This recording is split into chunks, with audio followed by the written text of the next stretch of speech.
Marcos capítulo 1, este es el segundo evangelio, se encuentra después del libro de Mateo. Marcos capítulo 1, versículos 21 al 28. Y en esta ocasión nosotros vamos a exponer bajo el tema Viviendo bajo la autoridad de Jesús.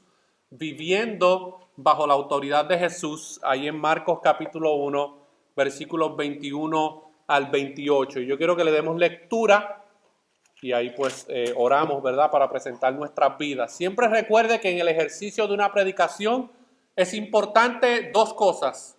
Es importante el comunicador que está comunicando la palabra y tiene que hacerlo de una manera clara y sencilla que todo el mundo la pueda entender, pero también hay una segunda parte y es la respuesta de la audiencia hacia lo que está escuchando.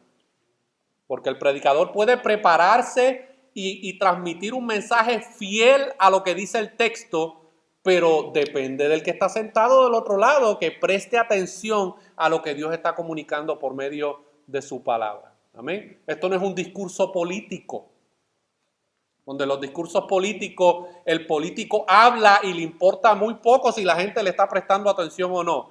Esto no es tampoco un discurso de un profesor de universidad. Esto, hermanos, es la palabra de Dios siendo predicada y expuesta, y usted tiene el beneficio de ser expuesto a ella. Amén. Así que vamos a ir a dar lectura a Marcos capítulo 1, versículos 21 al 28. Y dice, y entraron en Capernaum, y los días de reposo, entrando en la sinagoga, enseñaba. Y se admiraban de su doctrina, porque les hablaba como quien tiene autoridad, y no como los escribas. Pero había en la sinagoga de ellos un hombre con un espíritu inmundo que dio voces diciendo, ¡ah! ¿Qué tienes con nosotros, Jesús Nazareno? ¿Has venido para destruirnos? Sé quién eres, el Santo de Dios. Pero Jesús les reprendió diciendo, cállate y sal de él. Y el espíritu inmundo, sacudiéndole con violencia y clamando a gran voz, salió de él. Y todos se asombraron de tal manera que discutían entre sí diciendo, ¿qué es esto? ¿Qué nueva doctrina es esta que con autoridad manda aún a los espíritus inmundos y le obedecen? Y muy pronto se difundió su fama por toda la provincia alrededor de Galilea. Padre, presento mi vida delante de ti en estos momentos para poder exponer tu palabra.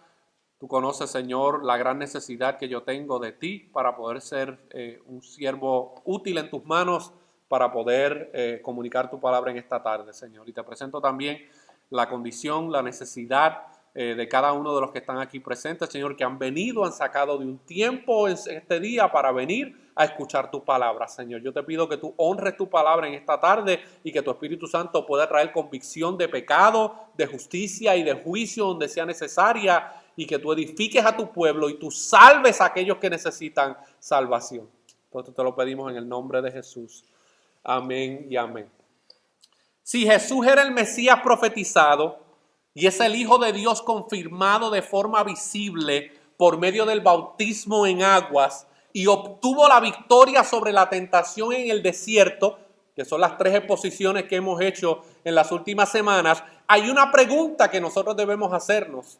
Y es, si todo esto es verdad, ¿por qué Jesús debe tener autoridad absoluta sobre mi vida? Nosotros nos debemos preguntar en esta tarde. Escucha bien, seas creyente o no seas creyente en el Evangelio, tú te debes preguntar en esta tarde, ¿por qué Jesús debe tener autoridad sobre mi vida? Y es que todos aquí y todos los que están afuera, todos tienen una fuente de autoridad en sus vidas, y esas fuentes de autoridad determinan cómo usted y yo pensamos. Todo el mundo tiene una fuente de autoridad sobre su vida. Para algunos es la razón. Para muchos viven de esta manera. Yo vivo de la manera en que vivo por lo que pienso. Y sus pensamientos se convierten en su autoridad. Ellos analizan las situaciones de la vida y dicen, bueno, yo pienso que esto debe ser de esta manera o de otra. Por ende, lo que yo pienso es la autoridad sobre mi vida. Y a mí me importa un cacahuate qué pienses tú. Lo que yo pienso, eso es la autoridad sobre mi vida.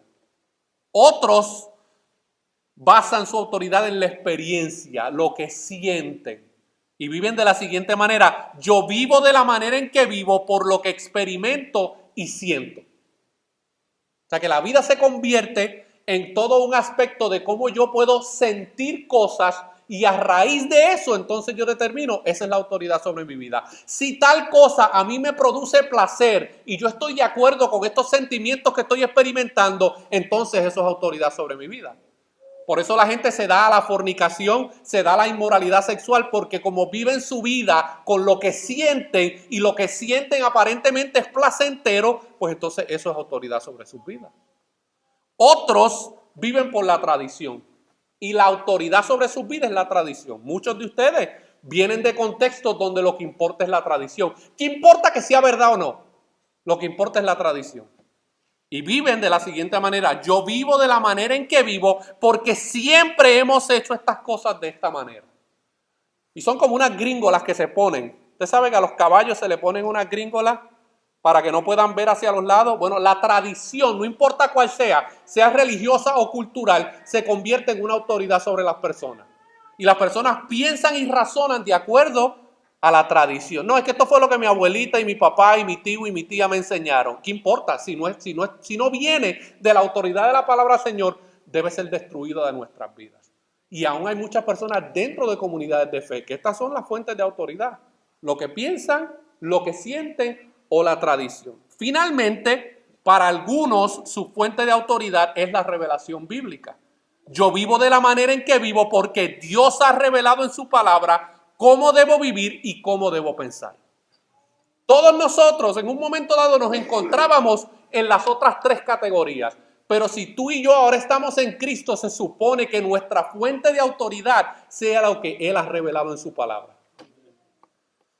¿Y qué muestran las Escrituras acerca de la autoridad de Jesús? Porque hoy vamos a hablar acerca de cómo nosotros debemos vivir nuestras vidas bajo la autoridad de Jesús, de acuerdo a este pasaje de Marcos capítulo 1, versículos 21 al 28. ¿Qué muestran las Escrituras acerca de la autoridad que tiene Jesús? Bueno, revela varias cosas. Número uno, revela su autoridad como creador. Acompáñenme un momentito a Colosenses capítulo 1, versículos 15 al 18. Colosenses capítulo 1, versículos 15 al 18.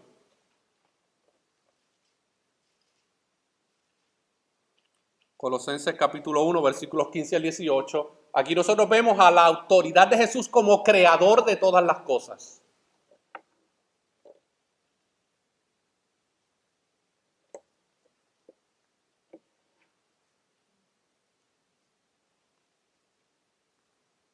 ¿Lo tenemos? Miren lo que dice la palabra del Señor. Él es la imagen del Dios invisible, el primogénito de toda creación, porque en Él fueron creadas todas las cosas, las que hay en los cielos y las que hay en la tierra, visibles e invisibles, sean tronos, sean dominios, sean principados, sean potestades. Todo fue creado por medio de Él y para Él. Y Él es antes de todas las cosas, y todas las cosas en Él subsisten. Y Él es la cabeza del cuerpo, que es la iglesia, el que es en el principio, el primogénito de entre los muertos, para que en todo tenga la preeminencia. Hay otras versiones que dicen para que Él tenga total autoridad sobre todas las cosas, hermanos. Y hay una realidad: Jesús, hermanos, es el creador, juntamente con el Padre y el Espíritu Santo, de todas las cosas creadas. Por ende, Él tiene autoridad sobre toda su creación. Aunque hay un grupo por ahí que se hacen llamar científicos, que ellos creen que ellos son la autoridad sobre la creación. No, mis hermanos, la palabra de Dios revela claramente que Jesús tiene autoridad sobre su creación. Y es ante esa realidad que nosotros entonces nos sometemos a su autoridad. ¿Usted sabe por qué? Porque usted y yo somos creación de Dios. Y Él tiene total autoridad sobre nuestras vidas. Él también, hermanos, revela su autoridad como Señor. Miren lo que dice Filipenses capítulo 2, versículos 9 al 11. Filipenses capítulo 2, versículos 9 al 11. Él tiene autoridad como Señor.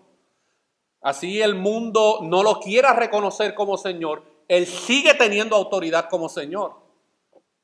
Miren lo que dice Filipenses capítulo 2, versículos 9 al 11. Dice, por lo cual Dios también le exaltó hasta lo sumo y le dio un nombre que es sobre todo nombre, para que en el nombre de Jesús se doble toda rodilla de los que están en los cielos y en la tierra y debajo de la tierra, y escuche bien, y toda lengua confiese que Jesucristo es el Señor, para gloria de Dios Padre. Ahora, este versículo revela 3 lugares de autoridad de Jesús. Miren lo que dice, tiene autoridad y se le ha dado potestad, ¿dónde? En el cielo. Todo lo que tiene que ver con el universo, todos los seres angelicales, Él tiene autoridad sobre ellos. Pero también dice que tiene autoridad sobre la tierra. Eso nos incluye a ti y a mí, eso incluye a toda cosa que ha sido creada en esta tierra. Pero también dice, hermano, que Él tiene autoridad. Dice, Dios le exaltó hasta lo sumo y le dio un nombre que es sobre todo nombre, para que en el nombre de Jesús se doble toda rodilla de los que están en el cielo y en la tierra y debajo de la tierra. ¿A qué se refiere con debajo de la tierra? ¿Se refiere meramente a los insectos o las cosas que viven debajo de la tierra que usted y yo no podemos ver? No, mis hermanos, Jesús aún tiene autoridad como Señor sobre aquellos que en estos momentos se encuentran en la condenación eterna por haber rechazado el mensaje del Evangelio. Jesús tiene autoridad todavía sobre ellos, hermanos. Ellos están ahí por la autoridad de Dios. Jesús también, hermano, tiene autoridad sobre la gran comisión. En el pasaje de Mateo 28, versículos 18 al 20, que se conoce como la gran comisión, miren lo que dice. Y Jesús se acercó y les habló diciendo, toda potestad, otras versiones dicen toda autoridad, me es dada en el cielo y en la tierra. Y ahora le dice a sus discípulos, por tanto, id y haced discípulos a todas las naciones, bautizándolos en el nombre del Padre y del Hijo y del Espíritu Santo, enseñándoles que guarden todas las cosas que yo os he mandado, y he aquí yo estoy con vosotros todos los días hasta el fin del mundo. Esto lo puede decir solamente una persona que tenga autoridad sobre todas las cosas, mis hermanos. Y la idea central de este pasaje que vamos a estar viendo en esta tarde es la enseñanza de Jesús y poder de Jesús sobre los demonios. Nos muestra una imagen de su reino y muestra su absoluta autoridad sobre toda la creación. Pero volvemos a la pregunta inicial. ¿Por qué Jesús debe tener absoluta autoridad sobre mi vida de acuerdo a estos pasajes que vamos a exponer en esta tarde? Bueno, vamos allá a la palabra del Señor. Acompáñenme ahí a Mateos 1 y vamos a considerar lo que nos dicen estos pasajes. El primer elemento de por qué nosotros debemos someternos a la autoridad de Jesús sobre nuestras vidas es por la autoridad de su enseñanza. Por la autoridad de su enseñanza. Esto no era cualquier enseñanza, mis hermanos. Miren lo que dice ahí el versículo 21 y 22. Y entraron en Capernaum. ¿Quiénes fueron los que entraron? Jesús y los 4 discípulos que él acababa de llamar en los versículos anteriores. Y entraron en Capernaum, y los días de reposo, entrando en la sinagoga, enseñaba, y se admiraban de su doctrina, porque les enseñaba como quien tiene autoridad y no como los escribas. Así que aquí podemos ver los comienzos del ministerio público de Jesús y cómo él comienza su ministerio evangelístico. Bueno, él comienza su ministerio evangelístico en la misma ciudad donde él llamó a los 4 discípulos que habíamos explicado la semana pasada. Ahí estaba Jacobo, ahí estaba Juan, ahí estaba Pedro, ahí estaba Andrés, su hermano. Ahí fue donde Jesús comenzó su ministerio público después de haberse bautizado en las aguas y después de haber pasado un tiempo. Los 4 discípulos que él acababa de llamar venían de esta región. Y él ahí comienza en esta ciudad de Capernaum. Y esta ciudad es una ciudad que quedaba al norte del mar de Galilea. Era una zona de una alta industria de pesca. Se hacía mucha pesca alrededor de eso. ¿Cuántos de aquí vienen de zonas portuarias en sus países? Algunos, ¿verdad? Saben que eso es día y noche. Todo el tiempo hay una actividad constante porque es una zona portuaria. Bueno, Jesús llega a esta ciudad de Capernaum, que era un lugar muy significativo, no solamente para los judíos del área, sino también para los gentiles y para los romanos que vivían en esa región. Así que se puede decir que Jesús llegó a un lugar de mucha actividad social. Y una de las primeras cosas que Jesús hace al entrar a esta ciudad de Capernaum es que él, como buen judío que era, porque él fue criado, hermanos, como judío, bajo la tradición judía, bajo la ley judía establecida por Dios, lo primero que él hizo fue entrar a una sinagoga. Alguien podría decir, bueno, pero si la idea del ministerio de Jesús era simplemente darse a conocer a las multitudes, ¿para qué se detiene en una simple sinagoga a hacer qué? ¿Por qué no mejor no montó una plataforma donde estaban todos los pescadores y ahí dio una gran cruzada evangelística para que la gente, ¿verdad?, escuchara su mensaje? No, hermanos, él como buen judío, en el día de reposo, que era el séptimo día de la semana, él entró a donde un judío tenía que estar en el día de reposo. Por la ley y la tradición, el judío tenía que visitar el templo. Pero ¿qué pasa? Que el templo está en Jerusalén, y Jerusalén queda, hermanos, a un montón de miles de millas de distancia de Capernaum. Así que los judíos en el exilio en el año 586, cuando se encontraban exiliados fuera de Israel por el imperio de Babilonia, ellos crearon en los diferentes pueblos y regiones un lugar que se le conoció como la sinagoga. Y la sinagoga era como un lugar de reunión, como este que está aquí, donde los judíos iban y se congregaban en el día de reposo, se congregaban en ese lugar de reunión para escuchar la palabra de Dios y para participar del culto de adoración que se llevaba a cabo en ese lugar. Así que la primera cosa que Jesús hace es entrar en el día de reposo a una sinagoga. Solamente había un templo y este se encontraba en Jerusalén. Así que todos los judíos que se encontraban en los diferentes pueblos, lo primero que hacían el sábado temprano era visitar su sinagoga. Eso era parte de la cultura y era parte de la costumbre religiosa del pueblo judío. Hoy en día todavía existen sinagogas. Aquí en los Estados Unidos hay un montón de judíos, pues no pueden ir a Jerusalén, ¿verdad? Porque están lejos. Pero en los diferentes pueblos hay sinagogas donde ellos todavía se congregan para llevar a cabo sus ceremonias religiosas y para escuchar el Antiguo Testamento siendo predicado, porque los judíos que no han aceptado a Jesucristo, todavía ellos solamente honran el Antiguo Testamento como parte de su enseñanza. El Nuevo Testamento no forma parte de sus creencias. ¿Por qué? Porque ellos todavía están esperando al Mesías prometido. Pero Jesús, el Mesías prometido, entra en esta sinagoga y sucede algo, hermanos, que ellos nunca habían experimentado en sus vidas. En los años que llevaban las personas congregándose en esta sinagoga, nunca habían experimentado lo que está a punto de pasar. Tan pronto Jesús comienza y entra en esta sinagoga y comienza a enseñar, los resultados de su enseñanza fueron automáticos e inmediatos. No fue que él visitó la sinagoga múltiples veces, no. La primera visita que él le hace a la sinagoga causó un impacto totalmente transformador en la vida de todos los que estaban allí. Y los oyentes, dice el texto bíblico ahí en Primera de Marcos, versículos 22, dice que los oyentes se admiraban de su enseñanza como quien tiene autoridad. Y es bien importante de notar que estos judíos que están ahí reunidos y lo más probable gentiles prosélitos que habían aceptado el judaísmo, ellos se reunían todos los sábados a escuchar la enseñanza del Antiguo Testamento. Pero por primera vez ellos exclaman públicamente que lo que ellos están escuchando de Jesús es totalmente distinto a lo que ellos venían escuchando, sabrá Dios por cuántos años y décadas reuniéndose en ese mismo lugar. Y ellos hacen una distinción entre la manera en que enseñaban los escribas y la manera en que estaba enseñando Jesús. Y ellos identifican que este que nos está enseñando tiene una autoridad que los demás escribas que están aquí enseñándonos la palabra de Dios no la tienen.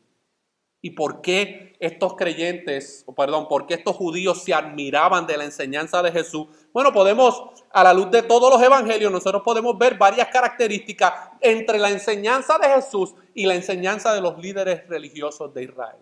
Por ejemplo, cuando Jesús hablaba, él hablaba la verdad, mientras que los sermones de los escribas se caracterizaban por razonamientos evasivos. Ellos se ponían a filosofar acerca del Antiguo Testamento.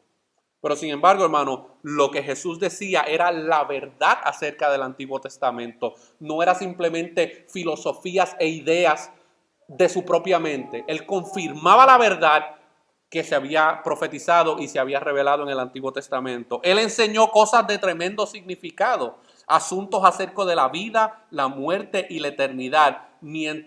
Pero los escribas a menudo desperdiciaban el tiempo en asuntos triviales. Por eso Pablo en una ocasión le dijo a Timoteo, no te preocupes por las genealogías. No inviertas tu tiempo tratando de entender todas las genealogías y buscando mensajes ocultos y secretos que se encontraban en estas genealogías. Jesucristo, hermano, iba directo al grano y sus enseñanzas eran totalmente distintas y confrontadoras a lo que estos judíos recibían en la sinagoga todos los sábados. Y nosotros debemos meditar en nuestras vidas, todos como congregación, incluyéndome este servidor. Nosotros estamos siendo impactados por la palabra de Dios semana tras semana cuando venimos a este lugar en el día del Señor. Podemos decir que la autoridad de la palabra de Dios está siendo expuesta y está siendo expresada de una manera visible en el contexto de nuestras vidas. Porque de lo contrario, puede que estemos en la misma condición que esta multitud que se reunía todos los sábados en esta sinagoga, mis hermanos. La enseñanza de Jesús, cuando usted lee el Sermón del Monte. Mire, hay personas que leen el Sermón del Monte en Mateo capítulo 5 y dicen, ay, este sermón, la verdad que está bien hermoso. Es verdad, está hermoso. Pero lo que Jesús estaba enseñando en el Sermón del Monte era, hermano, como una pescosada de 20 toneladas en la cara de todos los líderes religiosos de Israel. Porque ellos se supone que mostraran esas características que se encuentran en el monte del sermón y no las estaban manifestando en su vida. No eran características personales de ellos. Y Jesús entonces le tiene que decir en Mateo, bienaventurados son los que lloran, porque ellos serán consolados.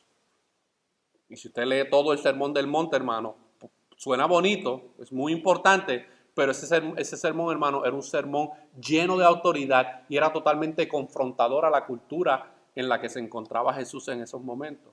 Jesús despertaba la curiosidad haciendo uso abundante de ilustraciones. Por eso usted ve las parábolas que él decía, ¿verdad?, a la multitud.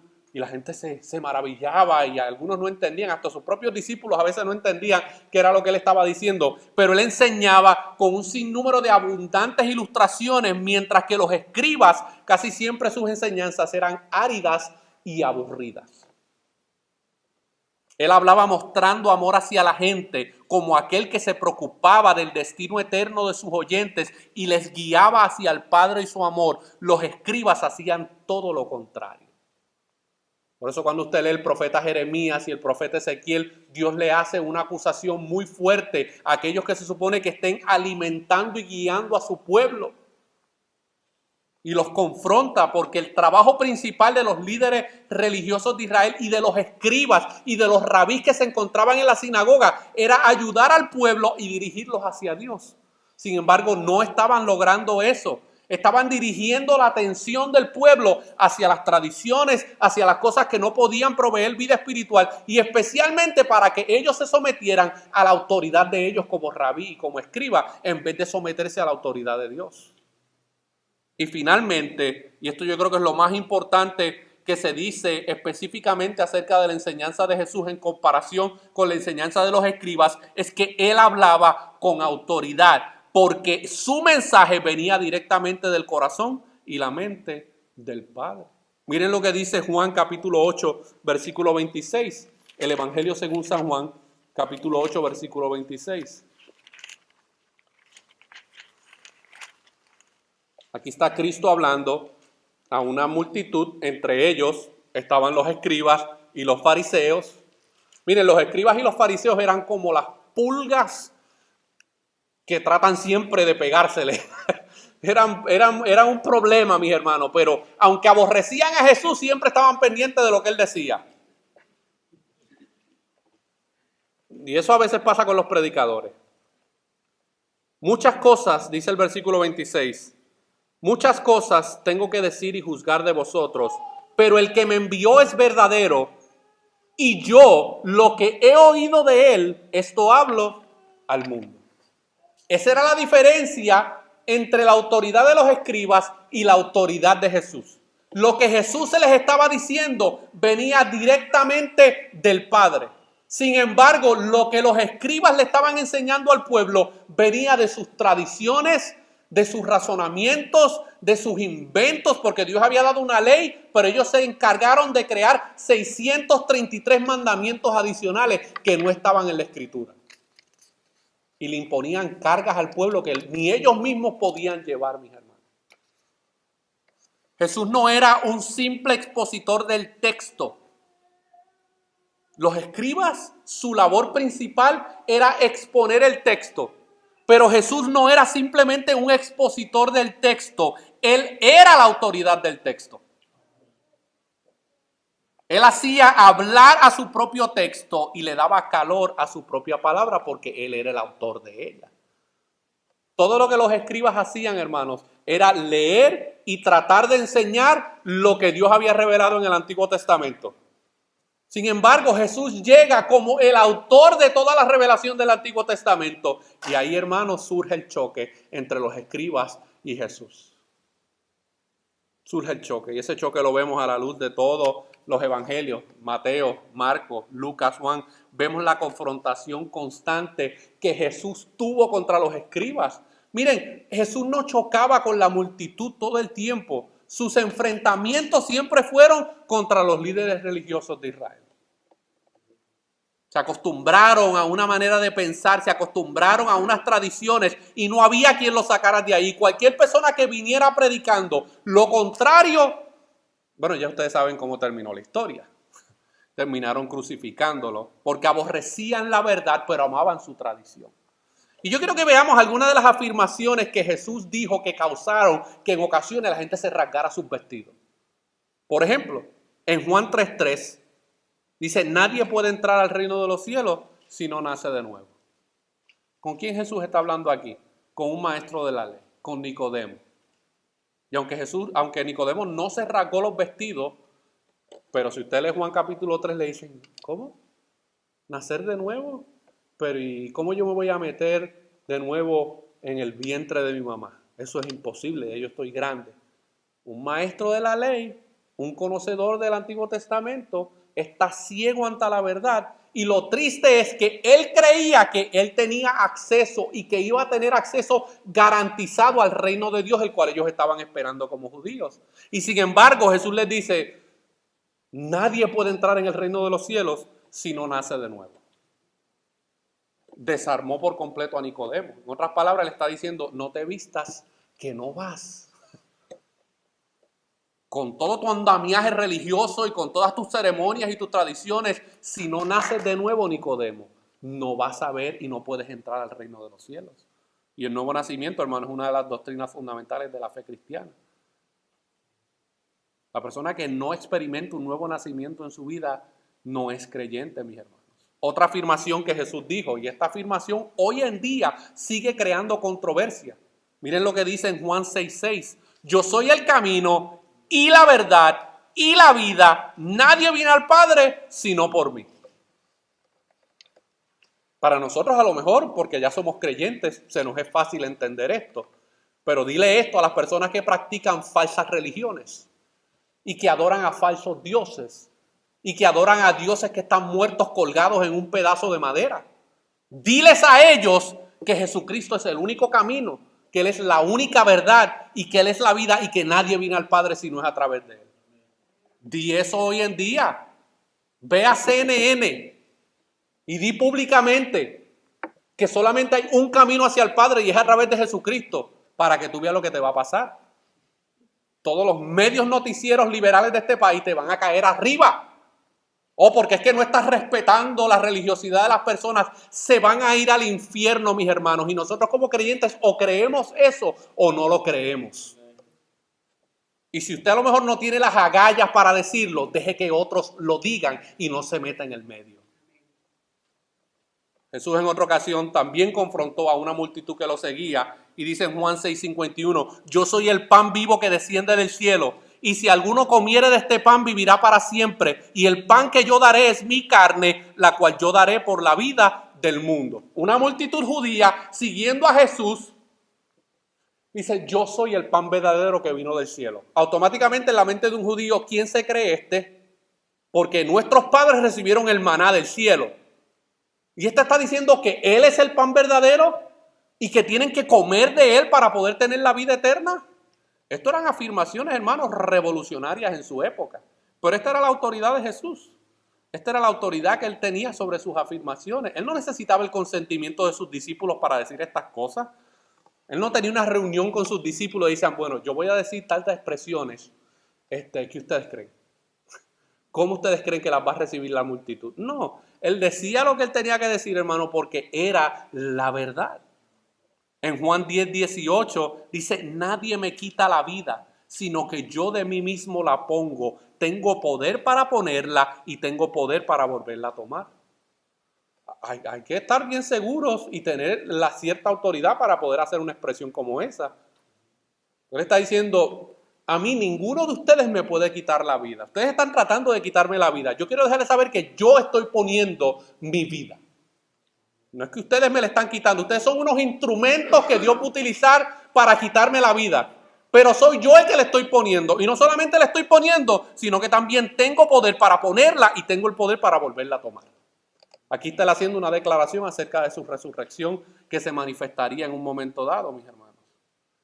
Y otra de las expresiones, son múltiples, yo le estoy dando algunos ejemplos, pero en otra ocasión Jesús acababa de sanar milagrosamente a un hombre paralítico en una sinagoga. Y miren lo que dice Lucas 5:24. Dice, pues para que sepáis que el Hijo del Hombre tiene potestad en la tierra para perdonar pecados, le dijo al paralítico, a ti te digo, levántate, toma tu lecho y vete a tu casa. No solamente tengo la autoridad y el poder para sanar a este hombre paralítico, sino que también tengo la autoridad para poder perdonarle sus pecados.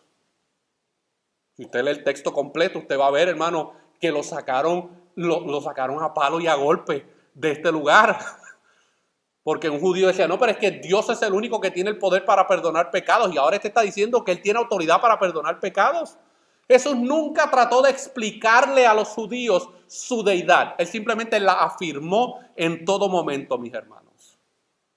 Hay un comentarista que dice algo muy poderoso acerca de qué pasó y qué pasa cuando los hombres son expuestos a la autoridad de Jesús sobre sus vidas.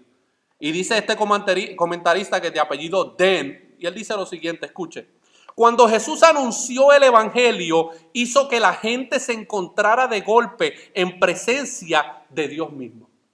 La autoridad con que hablaba era la autoridad de aquel que habla como el Padre le había enseñado y a quien el Padre había entregado todo. Ahora la predicación vuelve a ser palabra de Dios, porque aparentemente lo que los escribas estaban enseñando era palabra de hombre. Ahora la predicación vuelve a ser palabra de Dios y los hombres se asustan porque se sienten expuestos frente al Dios vivo. Con terror ellos se dan cuenta de que Dios está ausente de sus vidas. Y eso era lo que pasaba con Jesús cada vez que predicaba. Los líderes religiosos de Israel, los fariseos, los escribas, el sumo sacerdote, al ser confrontados con la autoridad y la palabra de Jesús, ellos se daban cuenta que que Dios estaba ausente de sus vidas. Y eso es triste, que alguien proclame constantemente la palabra de Dios y Dios está ausente totalmente de su vida. Por eso era que tenían terror de Jesús. Por eso lo rechazaban. Por eso no querían escucharlo. Su autoridad era demasiado autoritativa. Ellos no tenían el poder para controlar esa autoridad, mis hermanos. Pero ahora yo quiero que entremos al dilema de esta historia que se encuentra ahí en los versículos 23 al 28, porque aquí vamos a ver cómo Jesús muestra autoridad sobre los demonios. Vamos a ver cómo Jesús muestra autoridad sobre los demonios. Vamos a leer versículos 23 en adelante. Y dice así la palabra del Señor. Pero había en la sinagoga de ellos un hombre con espíritu inmundo que dio voces diciendo: ¡Ah! ¿Qué tienes con nosotros, Jesús Nazareno? ¿Has venido para destruirnos? Sé quién eres, el Santo de Dios. Así que lo primero que nosotros vemos en este relato es que mientras Jesús enseñaba en la sinagoga, porque una de los procesos que se hacía dentro de la ceremonia era que se le daba la oportunidad a ciertos hombres en la sinagoga de durante el servicio leer un pasaje de la Escritura, ¿verdad? Y hacer algún tipo de predicación corta o comentario o exposición acerca de lo que estaba leyendo. Bueno, Jesús entra en esta sinagoga, comienza a enseñar y lo primero que se manifiesta públicamente es un espíritu inmundo que poseía a un hombre. ¿Y qué es un espíritu inmundo? Tengo que darle esta aclaración porque a lo mejor no todos están familiarizados con lo que es un espíritu inmundo. Y a lo mejor usted tiene ideas correctas, pero a lo mejor tiene ideas que nos enseñaron nuestra abuelita o nuestra tatarabuela de lo que era un espíritu inmundo. Bueno, vamos a ver qué la Escritura enseña. La expresión espíritu inmundo, escuche bien, es sinónima de demonio. Cuando la Escritura habla de espíritu inmundo, la palabra demonio, que es un sinónimo, aparece 63 veces en el Nuevo Testamento. 63 veces. Así que Jesús constantemente tuvo que enfrentar a los demonios durante su ministerio terrenal. Y él necesitaba autoridad total para poder enfrentar a los demonios. Pero hay algo bien interesante de este relato, mis hermanos. Es que este relato dice que había un hombre que se le manifestó un espíritu inmundo. ¿Y dónde?